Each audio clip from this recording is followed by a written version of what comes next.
اگه تا چند سال پیش بهت میگفتن قراره یک کراس اوور ژاپنی اونم با مصرف زیر 5 لیتر وارد بازار بشه، باورش برات سخت بود.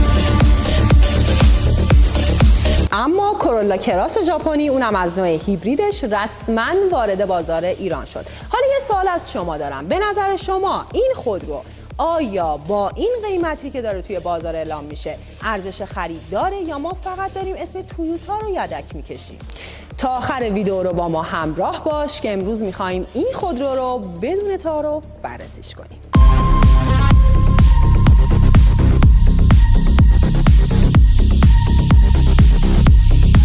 کرولا کراس 2025 نسبت به نسخه‌های قبلیش خیلی بالغ‌تر شده، ولی همچنان نمیتونیم به عنوان یک هاچبک قد بلند در نظر بگیریمش.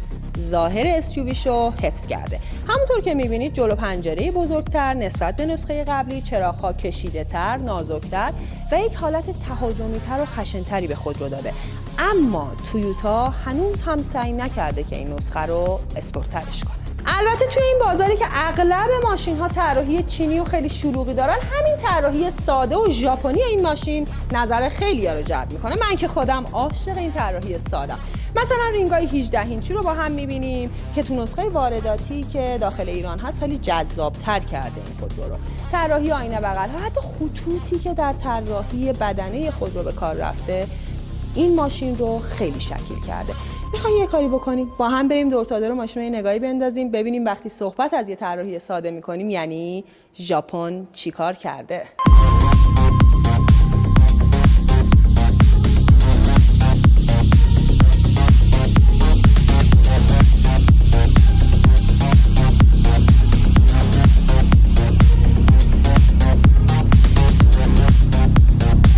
طراحی پشت ماشین رو هم با هم یه نگاهی بندازیم. طراحی چراغ‌ها واقعا خوشگل. این کشیدگی که به چراغ‌های پشت داده، این کشیدگی پشت باعث شده که دید راننده به عقب هم خوب باشه نسبتا. برفاکن عقب رو داریم. یه نکته بگم راجع به این لوگوی چینی، حالا اگر دوست نداشتین میتونین این رو بکنید، هیچ آسیبی هم به خودروتون نمیزنه.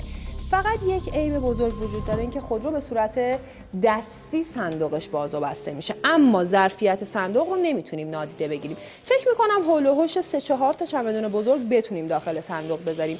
میتونیم این ماشین رو به عنوان یک ماشین خانوادگی برای سفرهای داخل شهر و بیرون شهر معرفیش بکنیم.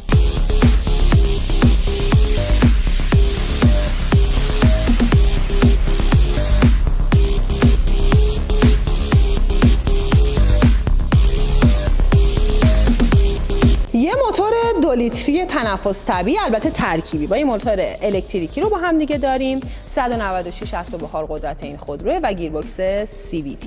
همونطور هم که اول ویدیو خدمتتون عرض کردم، مصرف سوخت این خودرو در هر 100 کیلومتر هم داخل شهر و هم خارج از شهر، یعنی به اصطلاح سوخت ترکیبی، مصرفش بین 4.5 تا 5 لیتره. یه نکته‌ای رو بگم خدمتتون، وقتی صحبت از ماشین‌های هیبریدی میشه، شما این مزیت رو میتونید توی شهرهای شلوغ و پرترافیک مثل تهران، مشهد، جاهای این چنین متوجهش بشین. زمانی که تو ترافیک گیر کردیم و موتور از روی موتور بنزینی سویچ میکنه رو موتور برقی. مصرف سوخت این خودرو به نسبت خودروهای بنزینی نصفه، یعنی یک خودروی مقرون به صرفه و اقتصادی.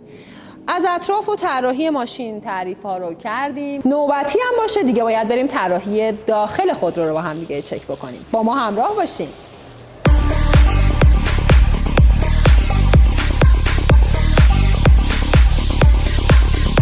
وقتی وارد کابین خودرو میشیم، اولین چیزی که توجهمون رو جلب میکنه کیفیت متریال داخل کابینه. شما اصلا طراحی روی داشبورد نگاه بکنین، کیفیت متریالی که استفاده شده، دیگه خبری از اون چرم‌های براق و پلاستیک‌های براق و بی‌کیفیت نیست.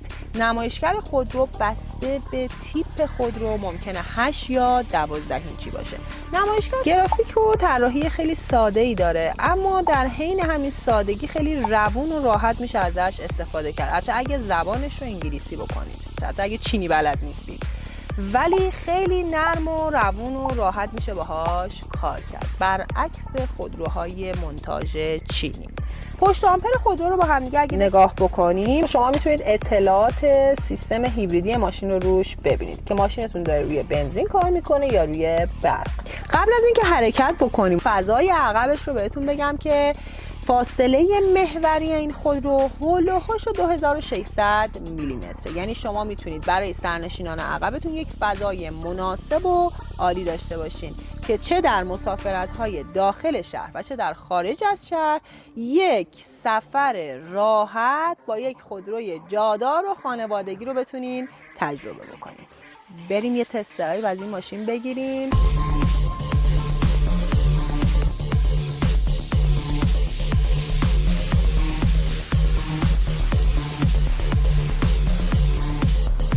صفر تا 100 این خودرو هولوهاش 8 ثانیه است. روی فرمون رو با هم دیگه ببینیم. سیستم مدیا رو میتونید از روی فرمون کنترل بکنین. کروز کنترلتون تطبیقیه که روی فرمون تعبیه شده.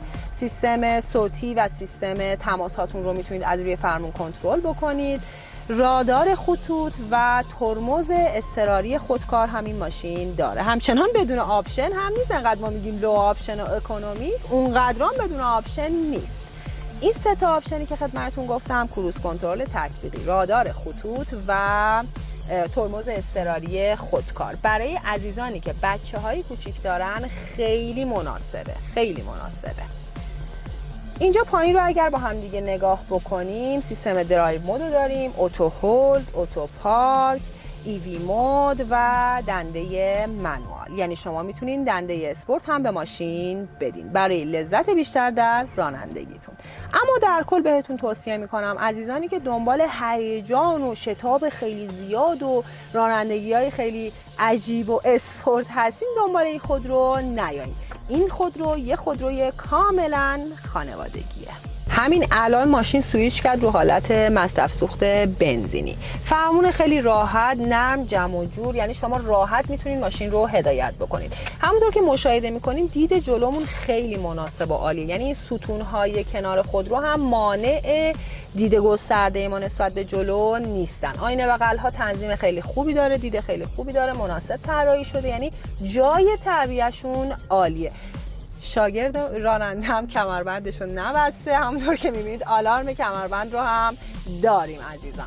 سانروف همین ماشین داره، حالا چیز خاص و پیچیده‌ای نیستش، ولی اشاره بکنیم یکی از آپشن های این خودرو هستش سقف پانوراما نیست و فقط سانروف داره.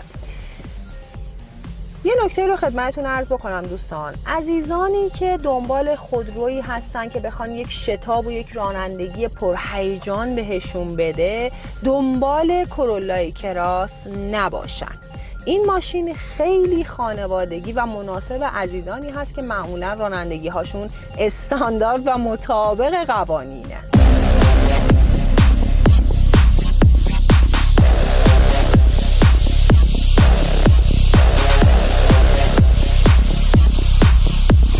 اگه دنبال یک خودرو با مصرف سوخت پایین، اصطلاحات کم و کیفیت بالا هستین، من این کرولا کراس رو به شما عزیزان پیشنهاد میکنم.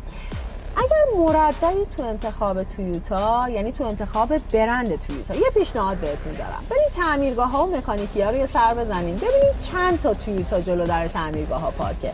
اون وقت با اطمینان بیشتری خرید میکنید. ممنونم از شما که به تماشای ما نشستین. لطفاً کانال یوتیوب ما رو سابسکرایب بکنید. به امید دیدارتون.